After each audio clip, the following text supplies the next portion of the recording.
Donc, bonsoir et bienvenue à l'Église baptiste centrale de la Rive-Sud, où on va continuer à regarder on continue à développer sur notre étude concernant la réalité de la création de Dieu versus la théorie de l'évolution et ses ravages.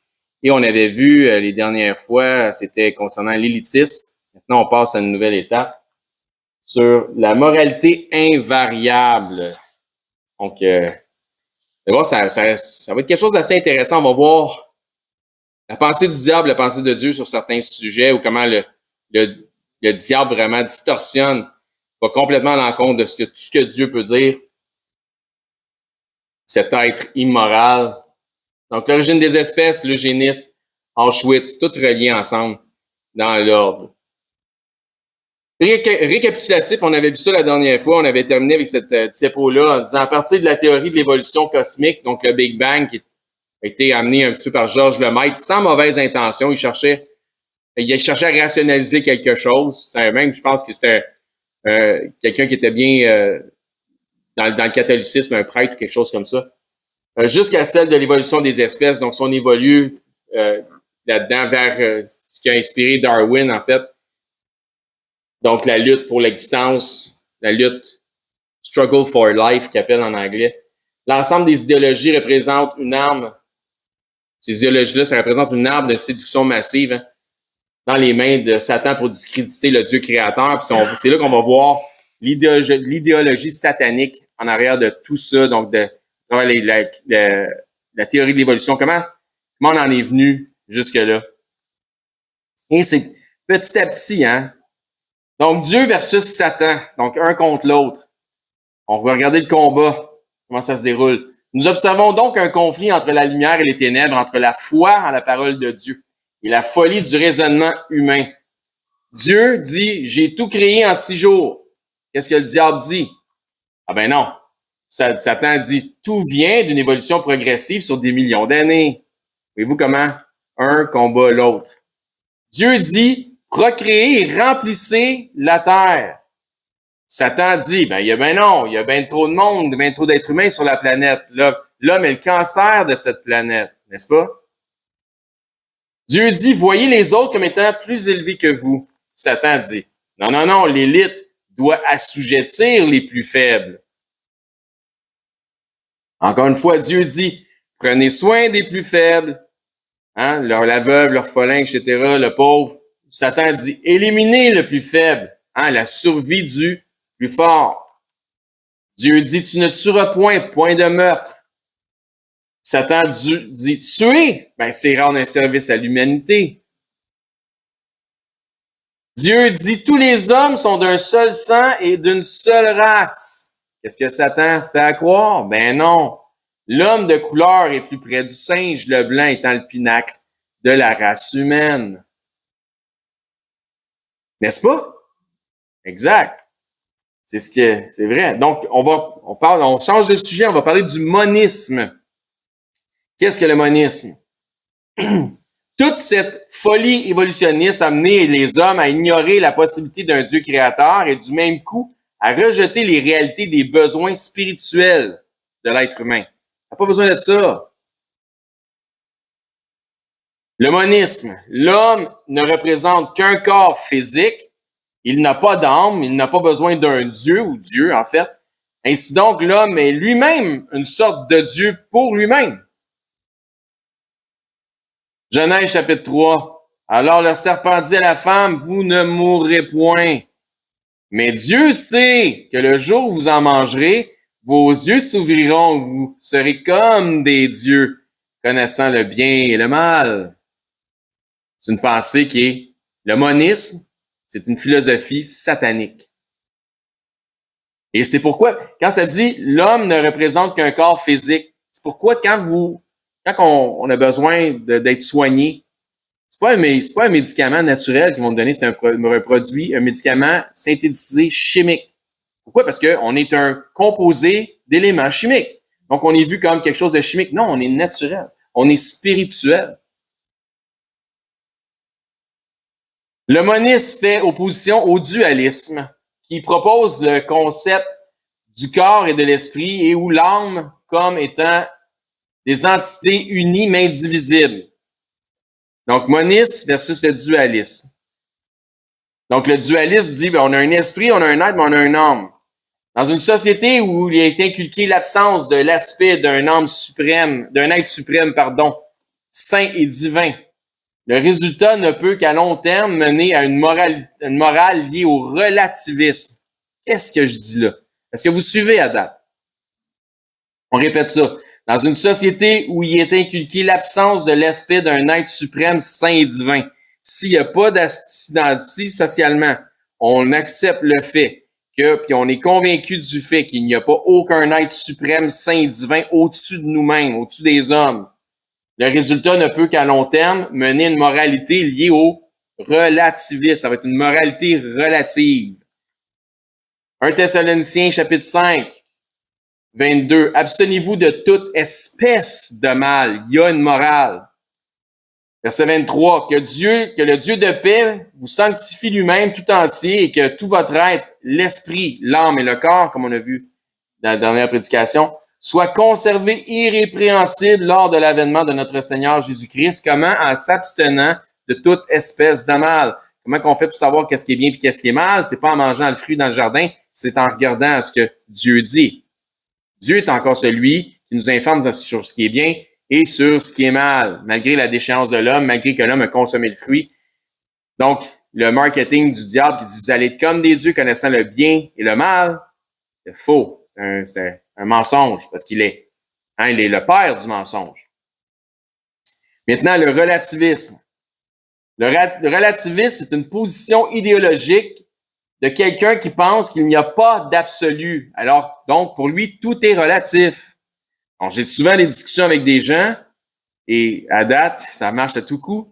Lorsqu'on parle, puis là, on parle de morale, là, on parle je rentre dans des termes, je ne vais pas trop scientifiquement, je parle pas de relativisme, mais je lui fais comprendre que la morale, elle ne doit pas être relative, elle doit être une absolue. Pour qu'elle demeure morale, la morale doit être absolue. Et là, ça jongle un peu, puis là, je dis, dans le fond, tu crois qu'il n'y a pas d'absolu. Là, la personne, non, il n'y a pas d'absolu. Là, ma question suivante, c'est, en es-tu absolument sûr? Et vous savez ce qu'ils me répondent? Oui. Mais tu peux pas être absolument sûr s'il n'y a pas d'absolu. À chaque fois, je les coince. Donc, c'en est drôle. Le relativisme, dans son idéologie, impose que le bien et le mal ne sont que des concepts relatifs propres à l'interprétation de chaque individu. Donc, c'est relatif à comment chacun pense. Fait que si c'est bien pour toi, c'est bien pour toi. Puis si c'est mal pour toi, c'est mal pour toi. C'est toi qui décides. C'est relatif. Ça dépend comment tu te sens. Vas-y avec tes feelings. Ainsi donc, les atrocités commises sur les autorités, l'autorité d'Adolf Hitler, le SS, le mouvement nazi, la Deuxième Guerre mondiale, les chambres à gaz, les crimes de guerre, les génocides, etc., toutes ces choses ne seraient ni bien ni mal en soi, mais simplement une question d'interprétation individualiste et relative. C'est bien ou c'est mal? Et c'est souvent la question que je pose quand je rentre dans la morale, quand je jase avec les gens, parce que ce que je veux les amener à faire comprendre que ça prend un Dieu suprême pour nous imposer une morale. Et lorsque je parle de ça avec les gens, je dis, bon, qu'est-ce qui s'est passé avec les génocides, avec Hitler? Est-ce que c'était bien ou c'était mal? Ben, s'ils me disent c'est bien, comment tu fais pour savoir que c'est bien? Puis s'ils me disent c'est mal, comment tu fais pour savoir que c'est mal? Puis s'ils me disent je ne sais pas, il faudrait que tu saches. Donc, ils sont coincés à chaque fois. Cette dernière idéologie, le relativisme, suit habituellement le courant de pensée de la masse tout en s'assurant de se dissocier des idéologies théologiques. Donc, si la masse dit que c'est correct, c'est correct. Si la masse dit que c'est mal, c'est mal. Est-ce que parce que la masse dit que c'est mal, c'est mal? Puis est-ce que parce que la masse dit que c'est bien, c'est bien? Pas nécessairement. S'il y a des règles, puis la masse décide de ne pas suivre les règles, ça reste mal. Ça reste ça demeure une masse qui triche. Le relativisme implique donc que socialement, de nos jours, nous acceptons et comprenons massivement que les génocides des Juifs du Troisième Reich étaient mal. Aujourd'hui, est-ce que quelqu'un, dans son bon sens, dirait « Ah, c'était bien ce que Hitler a fait ». Pas quelqu'un dans son bon sens, quelqu'un de despotique, quelqu'un peut-être de méchant, quelqu'un de raciste, peut-être qu'il le dirait. Mais dans son bon sens, personne ne va dire que ce qui s'est passé, les génocides, c'était bien, vrai? De la même manière, selon le relativisme, à l'époque du Troisième Reich, aux yeux de la masse de la nation germanique et de leurs alliés, l'extermination des Juifs était une bonne chose. Tu comprends comment ça devient relatif? Là, il faudrait statuer, est-ce que c'était bien ou est-ce que c'était mal? Le relativisme ne peut donc pas statuer de manière précise, selon un standard clair, invariable et intemporel sur un sens moral défini. C'est impossible d'arriver à une morale définie par le relativisme. Donc, ça prend autre chose. Si ça ne marche pas, qu'est-ce qui va marcher? Qu'est-ce qui va fonctionner? La moralité. La moralité, si elle existe, ne peut pas être subjective ni relative, ni assujettie au changement d'époque, de culture ou de consensus social. C'est impossible. La moralité doit donc être associée à une norme comme étant un standard établi, quelque chose qui est invariable. Ce qui était immoral hier ne peut pas devenir moral demain, sinon cela prouverait que la morale est immorale. Est-ce que ça fait du sens? Vous suivez maintenant? La moralité, pour qu'elle demeure morale, doit donc être invariable et intemporelle. C'est la seule façon que la moralité soit morale. Si elle est invariable, passé, présent, futur, et donc intemporelle. Ça vous rappelle un passage des Écritures, j'en suis certain, dans Ésaïe 5:20. Malheur à ceux qui appellent le mal bien et le bien mal, qui changent les ténèbres en lumière et la lumière en ténèbres, qui changent l'amertume en douceur et la douceur en amertume. Malheur à ceux-ci. Donc nous, on veut pas être du côté où le malheur s'abat, mais on veut être du côté du bonheur, de la joie, de l'allégresse. Est-ce que la moralité existe maintenant? Parce qu'on posait la question tantôt, si la moralité existe. Est-ce que la moralité existe? Pour chaque être humain normalement constitué, hein, c'est ce que je disais tantôt, il faut être normalement constitué quand même. Déjà une base. C'est sûr que ceux qui sont dans des asiles ou qui ont des problèmes de psychose, c'est une autre chose. Mais pour chaque être humain qui sont normalement constitués, ce qu'on retrouve de moins en moins à notre époque, qui arrive à une maturité qui permet le discernement. Et ça aussi, il n'y en a pas beaucoup dans notre époque. La moralité devrait être une réalité intuitive. Je dis encore une fois, si tu es normalement constitué, si tu as une certaine maturité, et maintenant, il y a des adultes à pu finir qui sont immatures, hein, avec le mouvement woke, par exemple, les wokistes. Par discernement, la moralité devrait être une réalité intuitive. Est-ce que c'est bon ou est-ce que c'est mauvais? C'est mauvais. Ça devrait être intuitif. Je vous donne un exemple. Nous devrions savoir et comprendre par l'intuition liée à l'expérience que c'est mal d'infliger de la douleur par la torture et la cruauté à un de nos semblables. Tu devrais savoir que c'est pas une bonne affaire de torturer des bébés. OK? La moralité intuitive de l'homme fait à l'image de Dieu devrait être suffisante pour nous convaincre de cette réalité entre le bien et le mal. Donc, la moralité intuitive de l'homme, ce que Dieu a mis en nous dès le départ, parce qu'on est fait à l'image de Dieu, devrait être suffisante pour nous convaincre de cette réalité entre le bien et le mal. N'oubliez pas quand Dieu a dit, écoute, mon âme va arrêter de combattre, mon esprit va arrêter de combattre avec l'homme, ces jours ne seront de 120 jours, parce que toutes ses pensées, à tous les jours, ses pensées ne portent qu'au mal. Je parle d'avant, tu sais, quand Dieu a collé le déluge, là. Les hommes faisaient le mal consciemment. Ils étaient consciemment mauvais.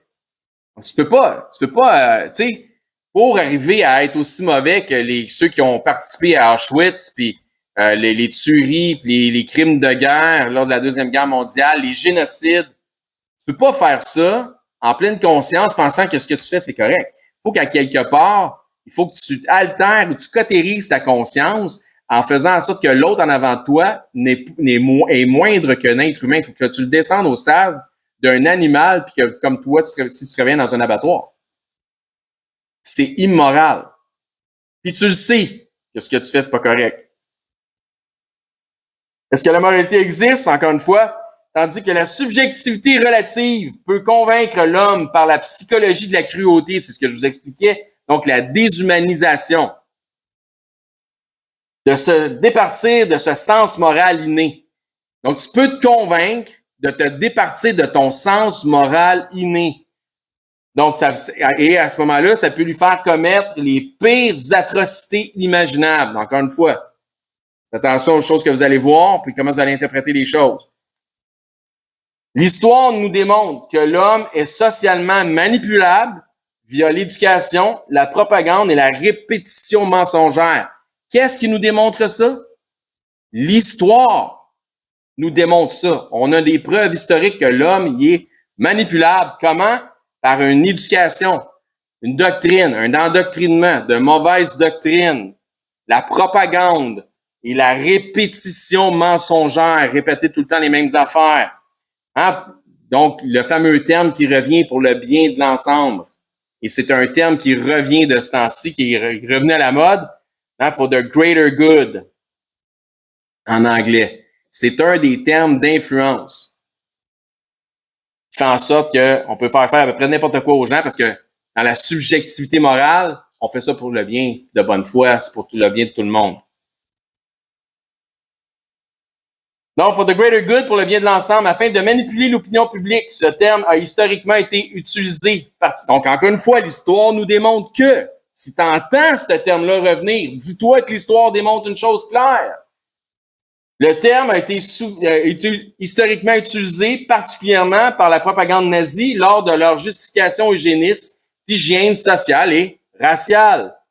Il s'agit d'un terme régulièrement utilisé dans un contexte de propagande qui ne recherche habituellement pas le bien de l'ensemble de la population, mais bel et bien le bien de l'ensemble de ceux qui se considèrent comme étant l'élite et au pouvoir.